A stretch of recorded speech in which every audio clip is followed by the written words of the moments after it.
Did you know a mysterious tapping sound drove radio operators worldwide to the edge of madness for 13 years?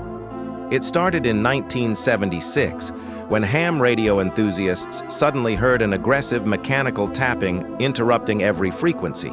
The sound was relentless, like a giant woodpecker hammering metal 10 times per second. Emergency services couldn't communicate.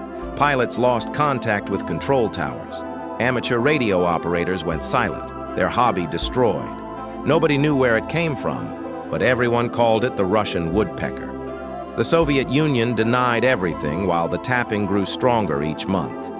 Radio enthusiasts became obsessed, spending sleepless nights trying to track the source. Government suspected mind control experiments or nuclear war preparation. The truth was hidden in Chernobyl's exclusion zone.